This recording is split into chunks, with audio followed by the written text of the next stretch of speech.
Chào quay Olive.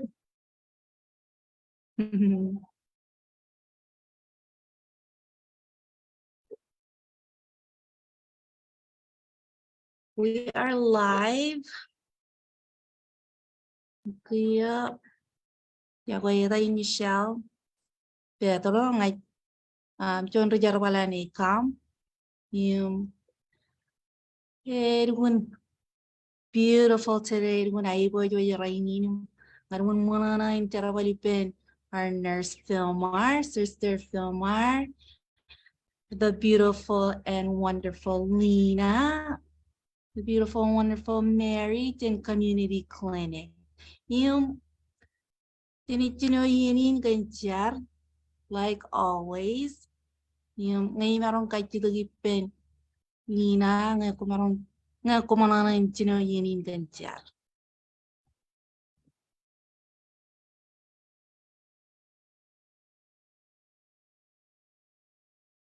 Cholo puerco, commute. Ini malam jar kami kamu lagi rojo lawain kumulagan. Cunia naman kami orang kubai pendron. Ngan lo lale lang lag nalalago me kami kami aja nalalagi. Labtada kami lo am kubai peri penrin udam jejerani. Halo je live in. Kamu lulukan rain rich lulur jagai kab rain rich. Kaman bu kami kubai pendron lo yenin. Ya to lom nakor roman. Manam kubai pendron lo yenin. No tan chises molot men. Amen. Como Lina. As always, nga kumarana in natin. Quite quality chirik kwem. Ta jara balwam. One kwe.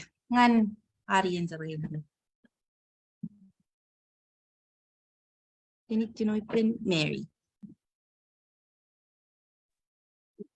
Young Olive, Ryan Mary, Samuel, Johnson, Bangarmar. But ngayon eligibility specialist ilo community clinic. Mainly Carvalho yang sibang rumaja ro or Chabareo Darmit Kanyangan Medicaid.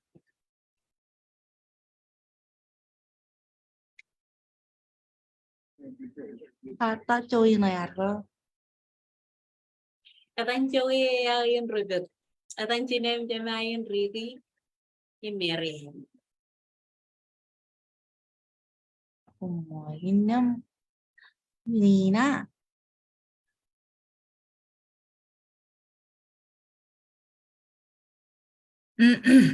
Yo kaya olip lo relevant rainy.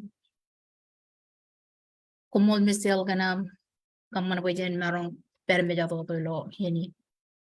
Yang reno kle energy na reng may kukuway ka dyan lo yanin.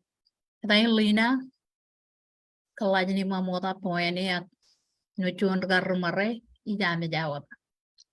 Yang acar polipin Mary lo community clinic pata ngaj page lo muncul kaya kiya kartu yar periya mota yar pello family practice ijan nuchun patient advocate kiya I la per muncul gay ngaj parenot patient advocate ngaj jatan cibang ukungan rumajal lo clinic kay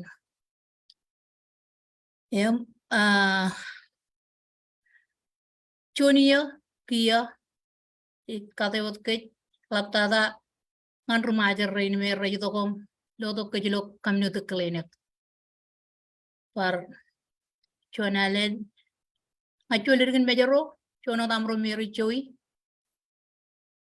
komol tada. Wow. Tin Joey.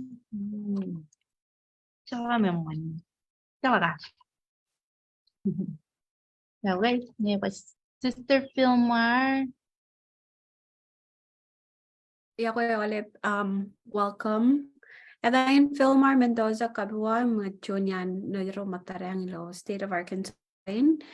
Alabar, Monono, but did Marun Barco, Watogum Kanana, and Medicaid Unwinding and May Ebayer Pakake. Again, Gacho Lirigan Cabin Mado, Chui ao relatable.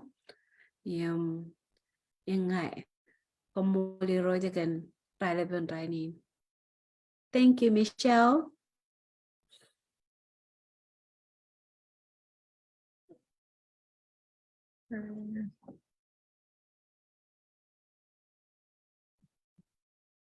Perfect. Okay. Let me see. Okay. Pwede nga, okay. Elaine, Michelle, Pedro, nagtira palipin, come again, just to let everybody know. Yung, Joey Layale, Rumayor. So hello to my Rumayor out there. All the California people, Oregon, everybody in the United States, Wangan Maya. So I love you guys, to Maya and back. Anyway, like Nurse Sister Philmar said, PHE-Medicaid Unwinding. Let me see if I could pull up the slideshow.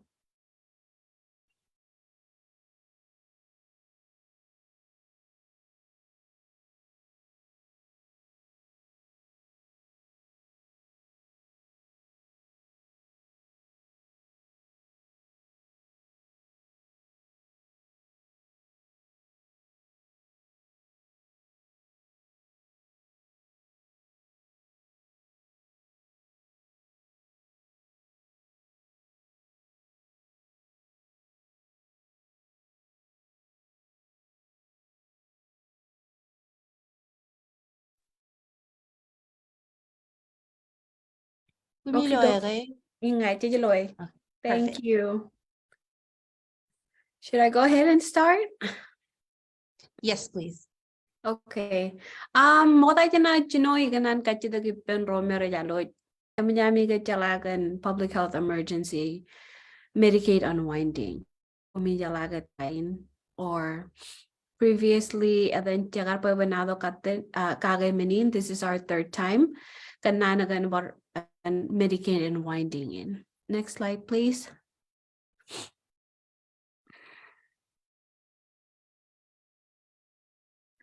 How do we go to the next slide? Next. Sometimes it's connection. Okay, there you go. So public health emergency ito ko dyan videoan project na yun lalin alap ilo Amerika akin yung public health emergency ekar Joan revision me ekar chilotolip aga in a good way ekar kabare ole me during the COVID-19 then marungan cover rome lang ay Medicaid ran marungan keep their Medicaid without renewing it. Akakiyaga public health emergency then video is coming on in. Imolif state go ilo palagan United States in all kayo in Arganjo state go chat para what away olive state go an America. Ready kiya wind down melalige chilogi lak kabajaraga programming barangay rolangan normal operation of wire. And for example, ngayon Romero kept their insurance jokoron ngay eligible nganayar kaya ko insurance ko yene ko kay marriage kiya kabiyakara may not eligible and continuing their Medicaid. So regardless of state tayo ko pay attention away where we need to walk ng olive. Okay, next one.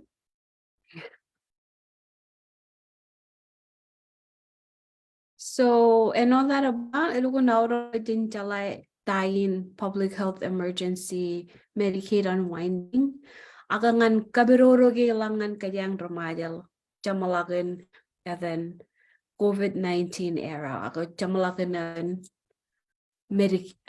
COVID iyan in melang COVID lang COVID-19 iyan lang on COVID-19 aga meneo kay itablukun iridino dagar moda me irun gar kalam tikar chalakelen wawe na kara magdaga ka akiya kay amjal kun pej menin Jijigi going back to normal operation ipen all program ko.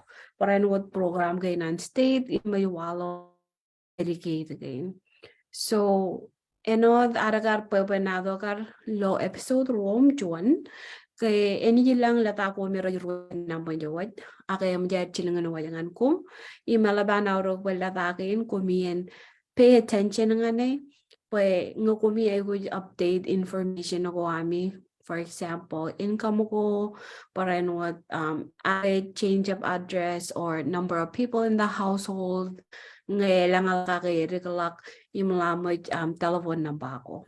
Why we right with the information again para ndo ko natalala ko imlaling ko eligible ngan Medicaid. Ilo ay ragatale ole renewals ako minimere ba redetermination in stay them narakan joy majan identify ako logo elang alam tao din ralito ngol chichino at neba bugoy ralito ngol chichino tao din radom jo 998. Oh my gosh, I don't know how to say this in Marshallese. Okay, lokajin pelle, there's like 586,998 individuals aramidrome rechab eligible on Medicaid. Yung nga ko chunya aramidro ilun laban auro wakon update the information. Again, uninane aramidro rechab eligible on Medicaid. Yan walang laki income ko ayer yung religion eligibility level aga ragarjab wuwak ngan lagi ni me amjach lengan nama jawai ngan mo in renewal processing or and then our level of aga medical change made kamane boy kumienjab eligible aga emyan lukun pojarak eligibility on me. So again, there are 586,998 according ilo but data ko an aragan state aragan ke aramiro rin rani luji benefits ko ayer. Yung nga ko chuan me ko receive la dagin jum call lak Department of Human Service yun makatada yung ilam ni receive mail enam any your chuan due date yung then kaya an any nagstay there ejelewa tarin chuan alang anami renew information awami again income change of household number increase decrease or telephone number etc. So pay attention ngan minin latayin ko la receiving any look like this. Michelle, can you go to the next slide?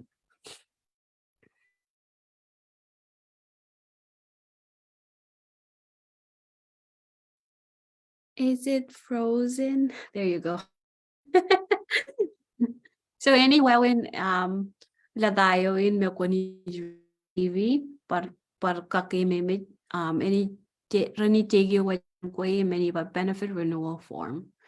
So again, call the Department of Human Service yo active galak yung pola kalatayin ipin necessary document ako me kwai ko pola ke. Yung iyalagin latayin any bar ever virtual latake. Michelle, is it still in this slide?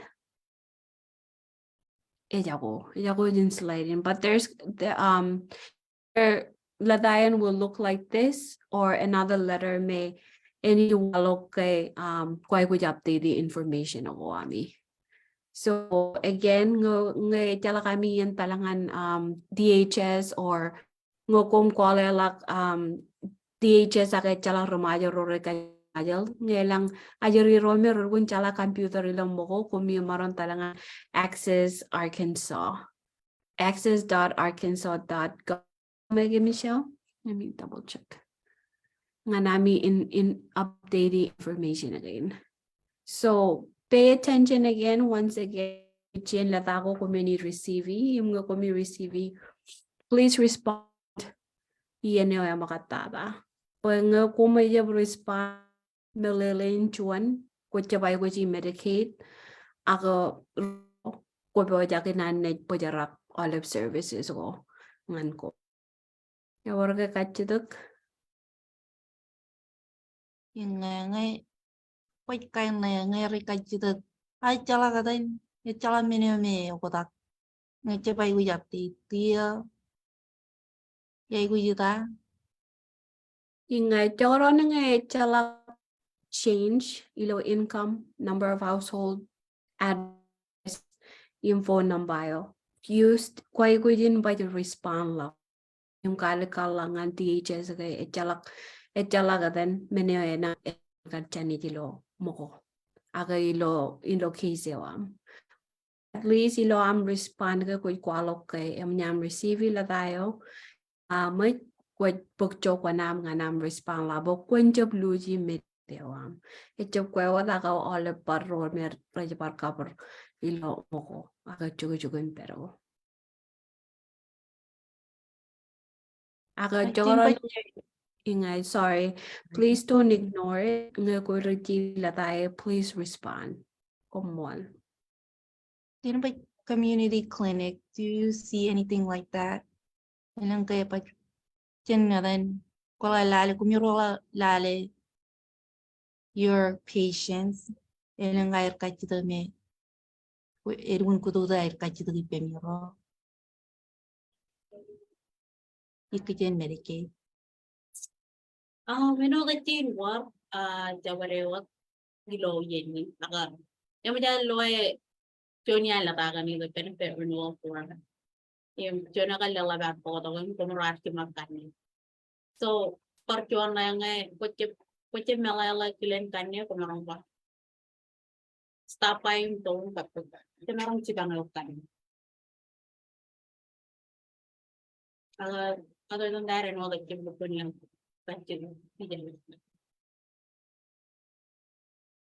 inge ejemege bu parchuane me Mary ejemege kar chuane olala bar bar kajar bar yone chagan chege chegane wadam albar eno de emane we che perro de lo mueo akai garrongan belelegi nar chubara to community clinic pen marong tabar Mary komrari yone yemar pokchet melele emane kwetjab lukun melele we lukun marong tabar Mary lo community clinic eno dan barchi bang chuol lerike mar alalat ime rogar kagale otom par chiningal la tagor jay buji lo la tainem man nge e pok chuonim chuon nganer kamane we winin boren jebluji mitige genair hage chuon arma ga to kumyar yoni pen Mary kumol so algo naman na ba elang resources go archip ro merit marwen chibang arame jari nar nge eno da miro pange kachitak aga ilo ayar pagmelelegin renigia do something about it we again lukun kole we inje pajarak aga district and then Medicaid again you menge echib lukun you guys haven't received a lot of people yet aga they're still ongoing till the end of the month. I believe extended to next month. Michelle, any kachu, it's gonna be ongoing. So just be ready to and then reorganize yourself. Thank you guys so much for being the and then Medicaid specialist. So and the next slide, Michelle. Oh, katara chiri pa yun chonay kachito ilo comment Okay, comment box. Jen Helen Patalak. Ito ba ilang kay deadline. Elang ka deadline. So nga kwayo yan ni mabugoy tao din narami jero receive latay. Any lang deadline specifically. So nga dapat zoom ito. Can we zoom this one? Oh, wait, I can do it. Okay. I did not know that. So nga kwalala presentation ni natin benefit renewal forming. Any paido. Jimat circle eh. Any kalikarwat 2 day deo. Nga nam completely forming im submitted back. Nga kwalo jo date of notice ilo jailang Yo lang tata raka chilling langan for example ngan armeje karpe bore jongul jon raneo. Ye book idin chuan alang ngan ay lewa ya book when marungin update the information ko. So this is almost 1 month grace period. So again, elang olive minagain olive latakin me ko ni receive ini lang 2 day to go. Imelang barwawe no go mer tiligadilo latako elemenam tago ray guji jen kway yago ko talangane nga nam update information again. Iyan lagin ACOM community clinic. Thank you ladies. Yung elang bar chigin chibang ko rumayal. Ilo chugujugun perinarang. Ilo argan cho. Managay waka kachita kayo.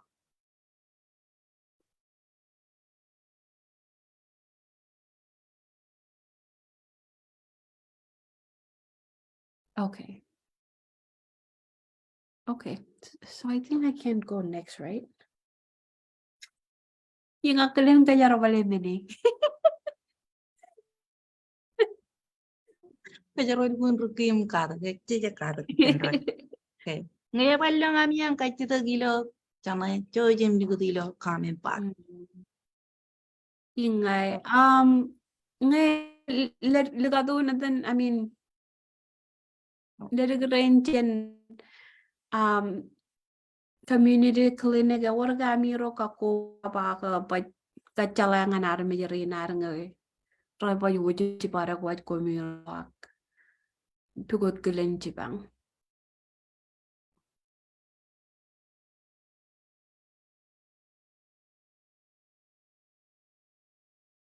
Hubungan dengan Mary, kumarang man malam muak ngadi kako papa ipam mall.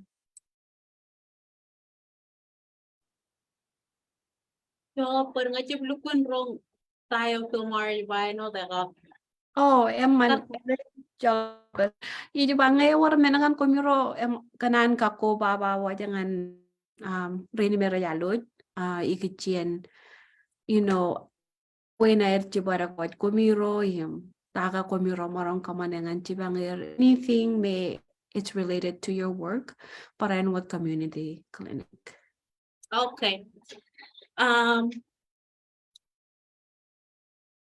So idalagan nga ko jay kuiti bang kakayal natagay tayo malap tata nga ko rinangan medyo community clinic. Kung meron si para ko tong ngay lo 610 East Emma ilo si Springdale. Medyo kung meron pala itong nampay extension na 6059. Nampayo na niya na 479-751-7417. Aga inuat nga naman kakayang nga kartuno ng para provide mo katala. Yung midang laga pwede na armidirat at yung tabar ng payo yung inuat ito wire merong tabar chabareo armid. And so supervisor na kakadyang yung malo yung kung naragang yung kartuno ng paya kaya rarbar provide nga ni yung merong ba kalikari naman. Nampayang 888-987-1200. And no, di ba, napanay na yung mga dalakang tabar army. Para di ba nga utak kaya. Panampayang na 888-987-1200. Yan. Imagine nga.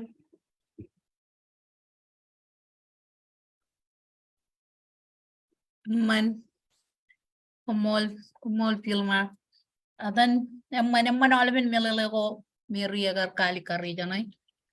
No chuan eligible specialist ngan nito kay dilo community clinic.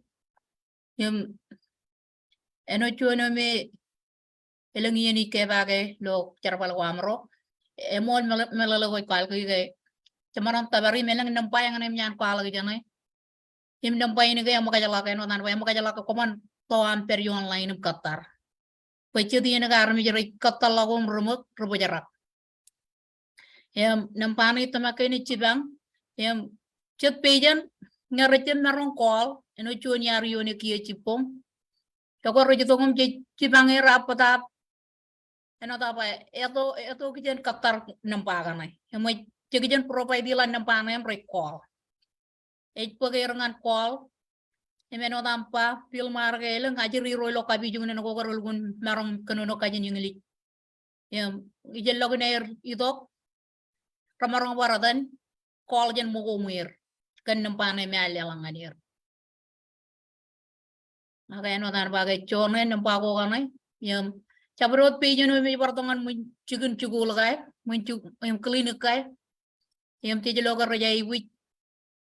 Tiji par lela kan panangan yer. Yung lo kiyo kay or chuan. Les game jay letok. Yung may din olive page and ramer ay wit kole. Chane kan hati isin kan kaman. O katak.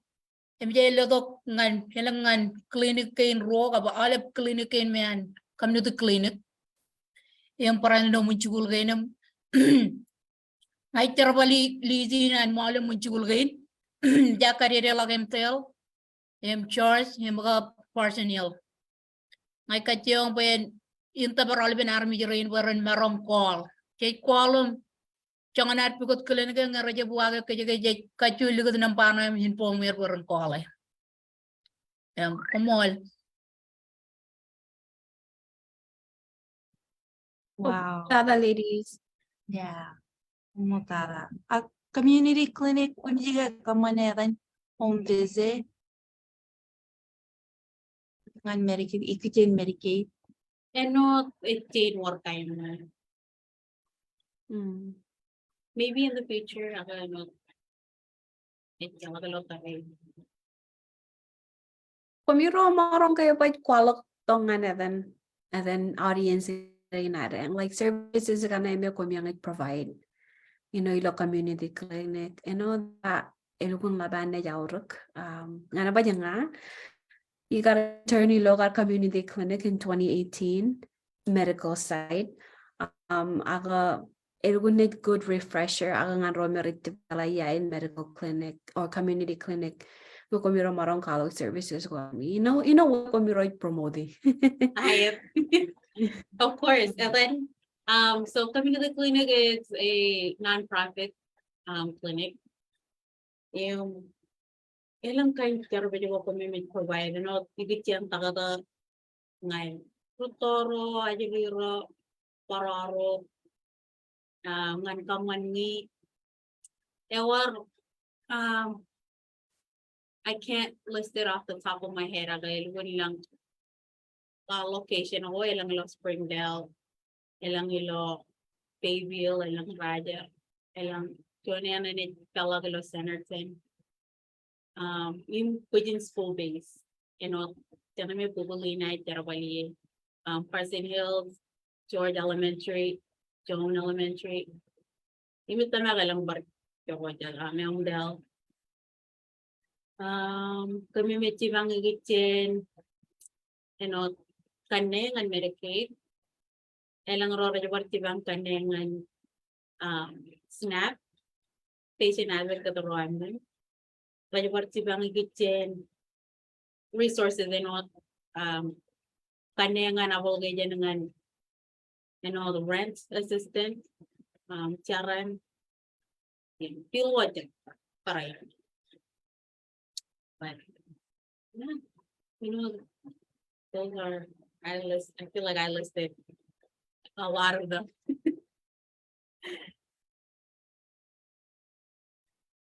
When lang services ka na kumyang ikamani. Natalot Lena. Ngayon, pumimiring ako marong pagkalikar kitchen after hours service na taga na yan pareno di alam na community clinic aja par lo check ko kakalagal ko free check ko ngan kay kajarwal mitigate ngan check nga ngan kare nangin mijuan kare no check ngan yitet kap sigin ngeneng halap kain cancer ko kita makay check ngan kare wa par ngan yaman lo kitchen cancer yam nga kumarang kamilala chirikan after clinic hours na bubu well ang chitra chen malele Yung nga, elang bar, kaya nagay titin merong tabarawagan may normal hours, 8 to 5. Aga gujor war night clinic. Ita mag-recommend Tuesday yung Friday. Ime gujor kamanin nganan balalim ngan maybe 7. Marong timilyon nawa. Jola. Yung sabihin elang clinic ngan karet in bar after hours. Eme na ngan si na regular ka man ngan cap kagalagal cap yung ngan mammograms. So what Ngaman kan kay in nga man komol kan kay lang jatra kachi to gompa tanay ela tata kajang remaja chidien ke chiche mi kan nawagan achichip chala ge or minin em ngo ko jelo ko chon rejar bolem ko chon mama de nawagan ngan koy lale pen rejar barran mane bar polder gan majal chilgun chara man be lo kam ni tu clinic ke idin olep tu bada men ke lo an ke elang remaja ngan chibang kajang remaja lam lo bar muncul ge na la mono bi morong tabar muncul ge ni karmo kota ya bayan ki lang patient reg no show agar recce badal ngana appointment ge kan ke recce la ge ne marong cipangir ya la ba mono pa ikamoron peri ge inum tabar ronim cipangaron yang no chon patient abagan ngan kijin kam no the clinic kedian charbal ge ne rin meriar kwa lagi lam cipang patient roam kan resources ko me oripam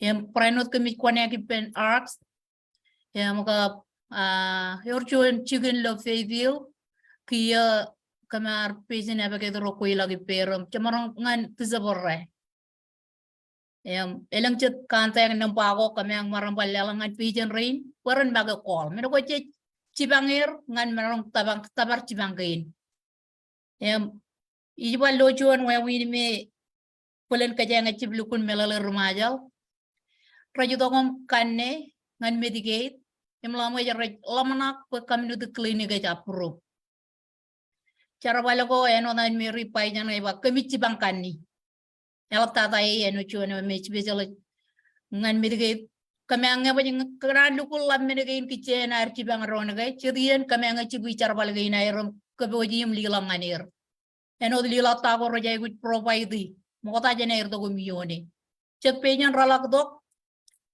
pokok ko chutian minagain munna jab wan malagam charbal minagain wajair lo yan yanot rajai bi kataralep taki minagain agalem minagain rajai bi jingan kanne im min kijen charbal chuni kijen lalagin ikijen provide tagain rajai bi mokata jener tabar meri aga ngini wan malagam cibangir human an meri cibangir lokatani dak eno da bailang cik wawin womet cik kacion cibangaron pen connect charbal gainum magat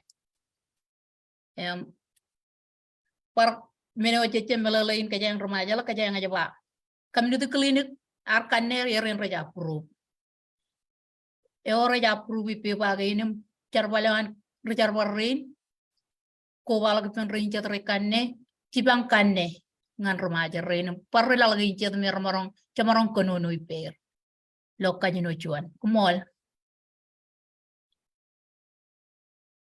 More data ladies. So from Evan Ronjaga Menangana Kumiroj wow, we're so thankful for you, community clinic by Elgun Lapat Jokonamian, Kumiang Chipango de Kitchen, filling up Medicaid, SNAP, rental assistance, ako kumija bar Chibangarami rain can Ejimur, Yim kind me, especially Ejimur go me, ago issues go me Elgun Kamen, Ipen Kayaramaja.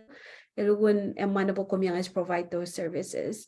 Aga komol also for emphasizing kay ngan approve menagain, like we moda go through, for example, Medicaid, like we go through the DHS moda. Aga charabalo amiro, aga amiang, ejangan amiang chibangar miring kani, by yene chepiro kanne pe bagay nagay.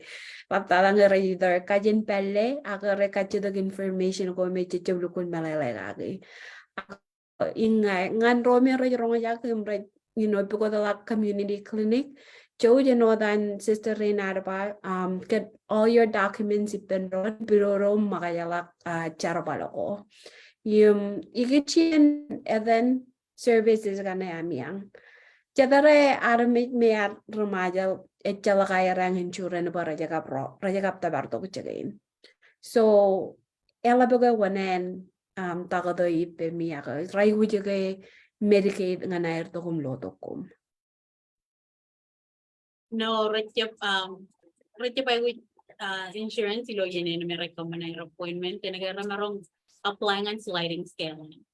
And with sliding scale and it kalikar jangan household income yon aramidyo. Yung jangan ay meron it marong the payment. Elgun pidyor affordable. Elap tada ngay but it's a higher income, low income. Okay. Yaman komoltada. Aga yigichin kajang bar track back to the Medicaid unwinding.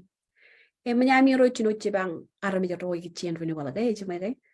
Ilo pa jami ro experience ilo unwinding in looking forward ngan ro merani tok kachadag chibang epemiro.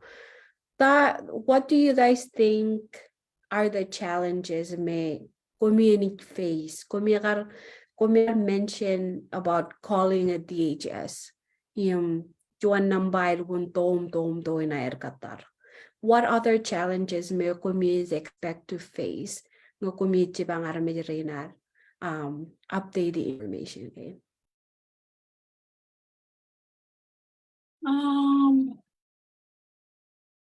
The ba pulling challenge yun na yung toinan DHS tabare kanagay eleginair ni jeledo renewal form kan ijalaginair magay polangan DHS tumi merong bar email yung the ba merong probably toinan DHS look at the email kung tumi sila parang merong ijalagay manyanar midyan renew. Pay jalaga ilun lang arme imayer to kumbar renew pa. Yung yat silugun lako de merong maybe 2 weeks ago akarana yung bat silugun lang chuan larangan pay yang running back. Ini kun Medicare yang air kanaga retain barta kaya. Agalukun mo alaga yung medayar ng email. If they're not seeing the emails or So, wal, ewan kayong kako papalina?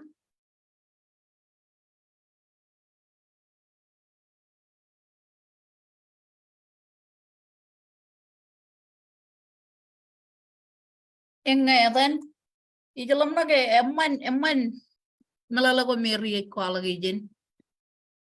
Kijan kan wawin tahun Qatar na me akan jarlo juan nampai me ni pirorolak yung makajala kay tabar. Yung lo nampai na kay chirian kolak kay jwa kullu di Medicaid information ko meron call pa kayo. Jam malalak mo ko jab tabar army jarana. Provide year ganyatam.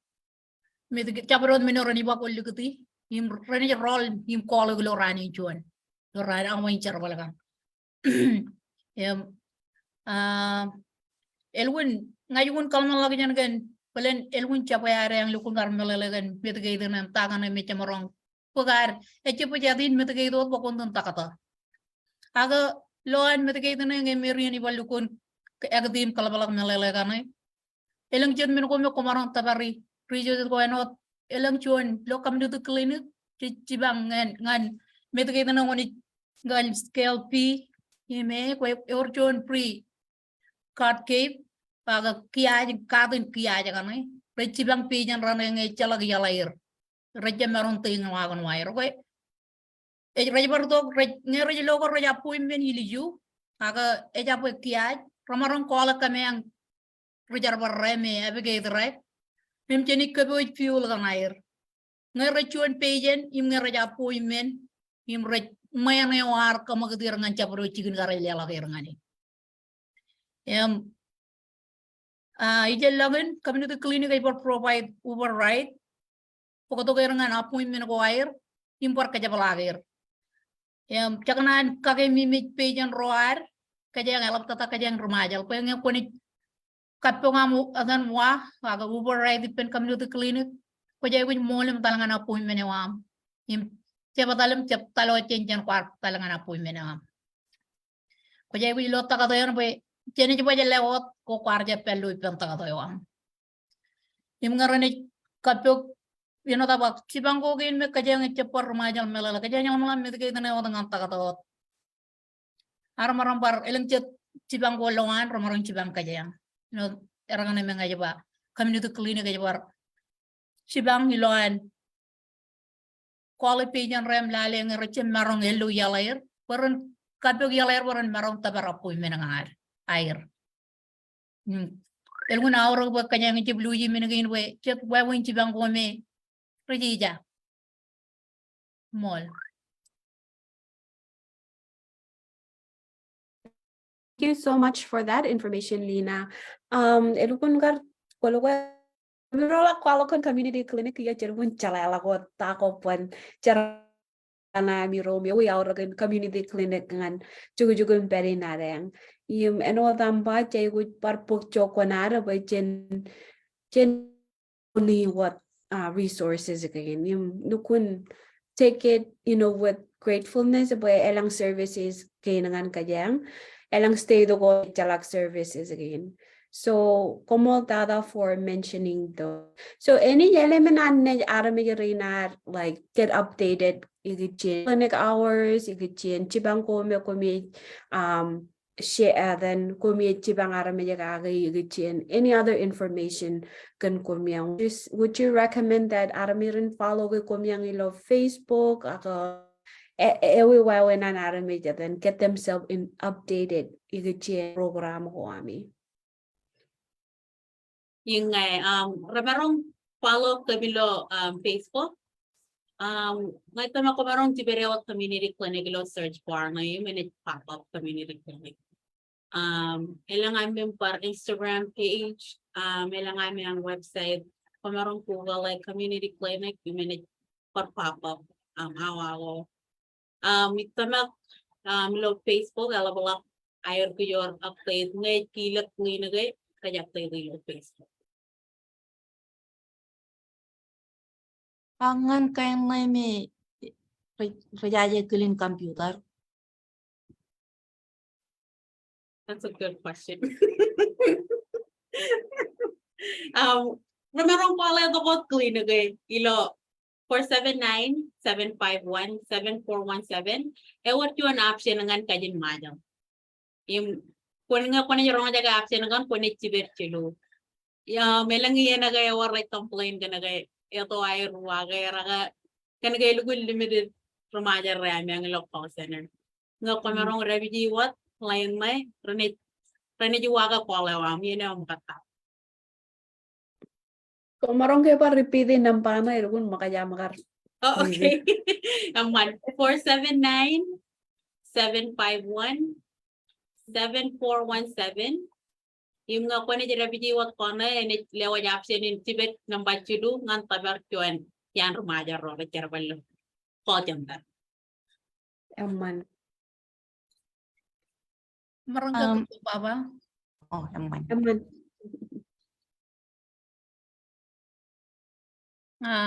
Inga ko mall Philmar Pachuan Allen. Porque lewat Michelle ilang kecigi ko din ko mall Michelle ko cebrukui alam magari. Ngay jatan rela kalau kacitu ko elgun ko mall ka nam leling ta minin kene kay ay ko balla kami ang kalak kanta ko may rajuala gi lo mall kami ang urchuan crop cep crop ciri kan remaja rew tercer ballo klinik yung meri jan urchuan amang president elang iya nami ang olam malli kami ang ikuilak nga nami ang kacyong lale ta kami ang marong cibang ron ngan cibang pejan remaja ro helap tata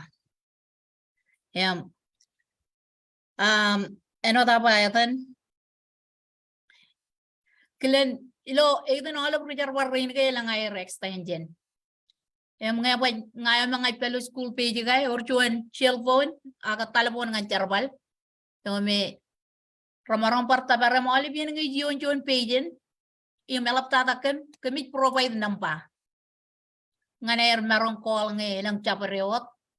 Agel gun yang malam nagin pala galiling takkan romer recem marong kabal lagi Facebook menanganay. Yung jalan nak paling cuanin men kamroni paling meri baliling langan po ajaran amrom lalewi wawin karwo jalak ag lo terin ke elang chat menoko kanu eno ikemi mi jal kaling ngala kamrar tak dur gelang talangan lo cunyan chicken record kaya ngan kwalak kentago lo kamnu tu klinik yim tacara palako imi jalan mana matan jadi redwa jalan menegain ngai jimal mana kamrar talangan cunyan man kanne golo penten pil yang karwo jalak tago me community clinic ay kamani melang chat wawin ko me rechino giya kachiong karwo jalak lo ne video yim menako I'm nyan ro jalak ko lo ay ni ken yang komol kana am lelen kata wawin ni nak lukun mol ngai japa e karwo jalak kam kamelele ke even an army jeni melele komol Philmar am lelen kata minino parka ke mi jube jalan connect ni guna aur ngan krenang ni jero area mall Ala bala kami ro yang mola boy komural kum yen wa mi ro ngana mi ro to kum kwalo kan community clinic yung wen wo kum yang chibang ara me renar el kum la bara appreciate kum yung and then tuane ka chide online e jaba you chien nge expired pet po to go re marong apply ngan Medicaid Yung ngay expired dan ped po to yung nga merong apply ng Medicaid. Menawa ta ngay per I-94 so okay so yung mana nge as long as your passport yun nga. it's okay nga it expired agad ay would pa lang I-94 Yung nga. yung may 94 rin ay would medyo peg po them Ngajip tama kay good medyo. Menawa ta ngay it's like a proof of ta ngay agar real nga to gulo American. okay so what are but kanagay the puyin experiences lang rome edenay kar Medicaid ko ay rikichien and then passport expire or it's a match I-94 what are ami ang but experience ikichien wawin again The teen wara experience rada na alibini kajarwal expired pet pot. I-94 ko meron medyo pet pot ko. The teen locha pareho. Sabar chore. okay so army rin rather than get and then I by accepted okay but deny okay that's good news and well hopefully a waka chida yan Junyan Riado Jarale Ariang Law online. E warga bar kachidak ako par kako baba kumiyang kanan share. John na program kumi kamani raini na community cleaning ilo John Center. Kumarong kamanam kacalay tamay. Ewan John Women's Night. Yan ay kaman pungunin ilo Jen chinawangan chimiyon hawa. Elingan rami. Ini kamanilo John Center, kalau pun ngecip lupun cala room tayo aga nga patalangan John Center ita nagarani sinetela ko nga room ini kamani programa yi. Programa na kamanangan karero not ngan family planning yung interception I think that's what it's called, something like that. Yun nga. I feel like it's mainly gan family planning. Yung manay ka man po ni Lo Johnson.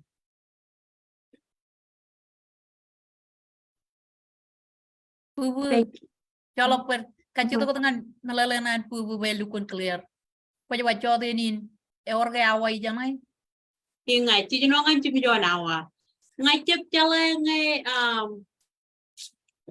ngacip chala rajba report army jeno takar full listing yung anakalilere kayang aga nga marong find out yung karo dengan kumiron, maybe kumiron marong PHE law your website or your pages.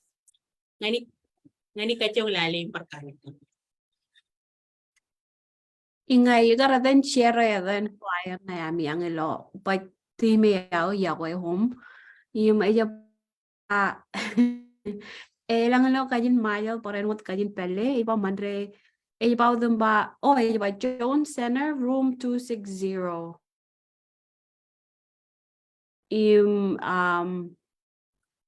Women's Health Night. It's a pagan who's so it's open for everybody. Yung kutsi ba yung sign up? Sorry. That's a good question. I'm sorry. Can I get yung nga host the event? Aga ngani lukun ngani make sure before I answer any question. Aga I believe nga karayawat because it's a women's night. But, Women's Health. yeah. Ingay man. Aga then ko you mentioned family planning. Evan manilo kajin mayal. Maybe then Sister Lina marong tebergilak. Ejo ko chuan arang na yun para mejero RMI. So ko no para aurot. Ay lagi jana yawa. Ko marong kaling ni kajan tayin family planning. Come on. Yo como no nani family planning kan rebelle aga. Etta agare mo kota nani kota ba mo ko dalam nakan family planning ngana jage no ranchuan family ko chino jage. Ijala mana gian negel guna orang ruman ro me chino lamanak barin pionya ne chuan mama papa di jum chakalat. Kegdekan yang ngan mama ngan karai ilmun labero wa lanchuan family itamagun nagar kaman be ladies night kan ko ale wa win gay raberi pen karai and rechin chuan family mai ilmun malale nani family planning family planning kan gay ko remalak Pajarakot menyam raini na ko remalak remalak ko ngachuan family me wa me uru imelun mulal nani family planning ay tamaka ralagale do lo kagale ko ar me repojan kamani nganer pelo ilangan yini pokon chuan mama na tuan perpen family ko jay ibu jay me uru ang ilun aur ke jangan family ko aram erelang family planning ke karai kiyelo yang Mary ngabat work at the very local malele and it reni karwa jalak lok kanono kanyi liga pelle ka elang kerana ka chaparot kain gongan kakajuri rilo and it perlo yeni ko jalak kajayang ne work at the rutine memang nga malele tulik omol Hingangan romerani merani ko batok kundi ning ngay na jawar kakajur. Aga ini lirikan ini jago jak pain marongin calayo congan mga yami jawar taray. Mo tanya na yami join. Eno di ba iling a very low comment section. Marong barwa ka juga kan program na ba ini kalau kan jam aja nanti.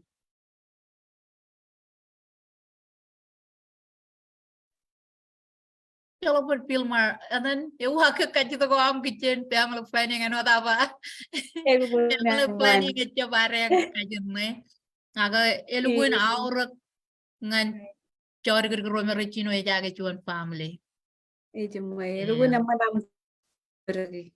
mall Ever kay par kako baba kitchen Medicaid Unwinding any last announcement ngan rome ranit para ko wat community clinic ak ACOM kitchen Medicaid tipo.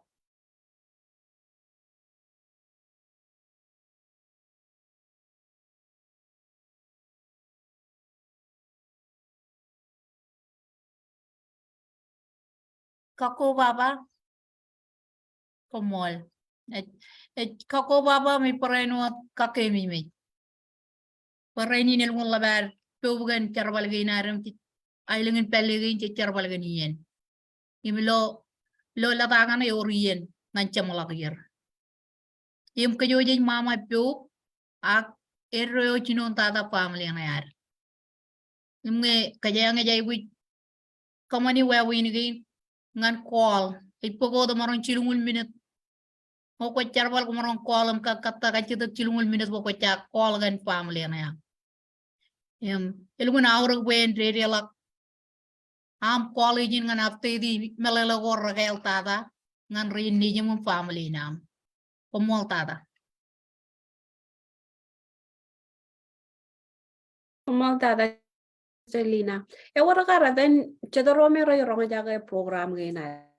Say im ray ronga jaga jen stay the watcha. May icheblo kun jala ke chen stay the watcha aga lang for example janaka North Carolina yaba. Ko me jaga jibang igi chen Medicaid. So e wara kaya amiyang jala lang jan ngelang remaja rora jabar jibang remaja rain. Nugur charar matari lo stay the game chat igichin Medicaid. Imijalaga olive state elang wokota ko and state igichin eligibility igichin charabalago. Do you guys have any advice ngan reneme right palo stay the go chat right parkat tukchibang. Ganun nga chip jaga ngayon rumaja rectivang ilo stay to watch out ako pala nila jamang tala ngayon planet tabar human service while or lale ngayon chona me marong ko nga ni relo kajin pelle ngan call im lale ngayon rumaja lang marong sibang ngan kanne ngan Medicaid pwede mak olive chicken marong kapyo rumaja ngan chipang Chonot kachita Philmar. Ngan pubu Mary. Ija login Springdale nga kajang ikanan ngan Arkansas. Ija mo yung choko chat meron pero dala Arkansas in. Ano meron ano Pine Club then Thick Queen kanagalang chat pigeon rajarang pigeon lo kam to clinic. Ijajang mo kay mi chuana rogar pigeon me ardo pen karga late chimi chim pen poreo. Kay mi pigeon rat poto jen ngay emaji ba kanagay tan orga chuan wawin me ijal ngarachan marong tabarkit lo clinic ini orga chuan wawin me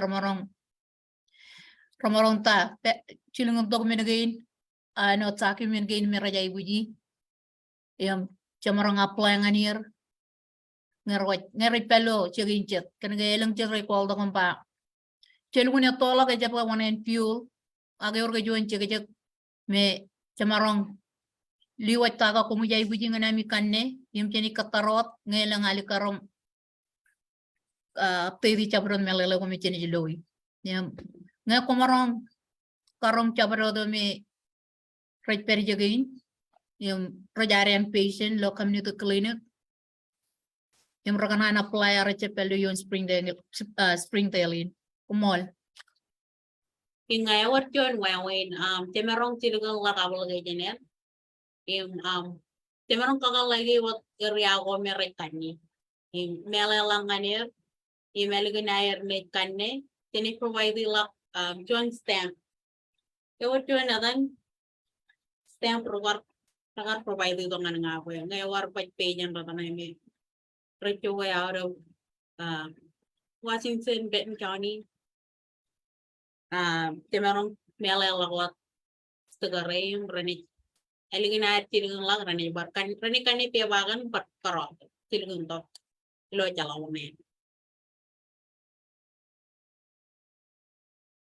Kaya po kaya pa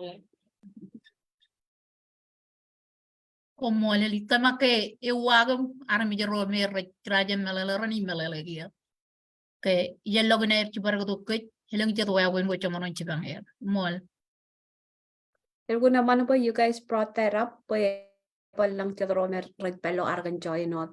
Air kung totolak state ako state ko ayarangan jibara ko to community clinic or ACOM, etc. Yeah, wait, it looks like kayangatin we have 4 minutes left. Ngaya barwar jabarewat kumyang kanana bar share akako baba.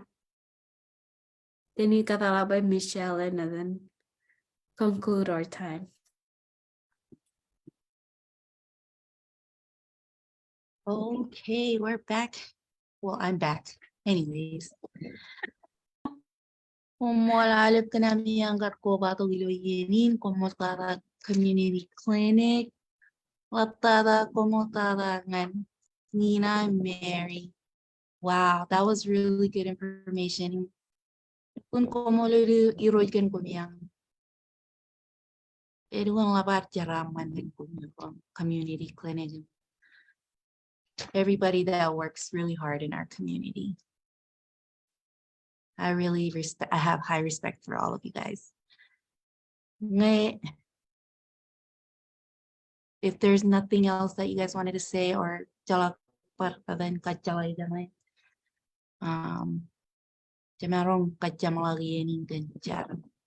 Sister Philmar, if you could end our session prayer. Chuno mo na dyan am lelangan regan nere. No kumarong bar ko way nampain talmonin charbaleal.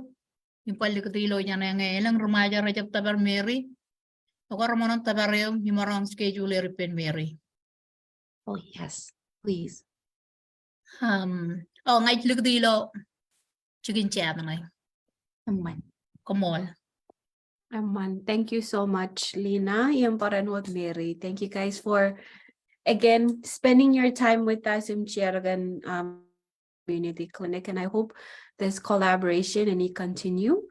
Ilo atan armeja roar nganar chibang chukujugun perik. Nakwa kajang char. Let's pray. Iro chemiri lang. Elung labar charaman iro kan triamoyum yawin naman kam ramaga.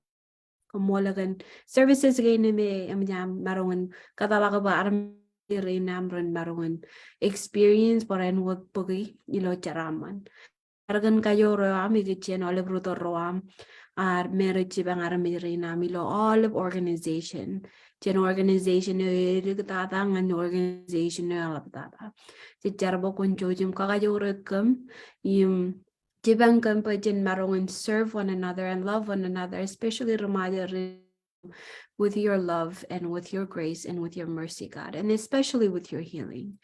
Yung kajaraman community clinic, ilo charabalagayin air parenwad ACOM, ilo charabalagayin air parenwad. Kumwalagan rainin, kumwalagan wisdom again, jibang kain, kumwalagan service again. Yung charabalay armin roam meray guji, ran marungan pagaylo manana services gain logo kwe provide and all that ilo nano ko am kwe ani Jehovah Jireh he'll make providing and kamut ka jojo.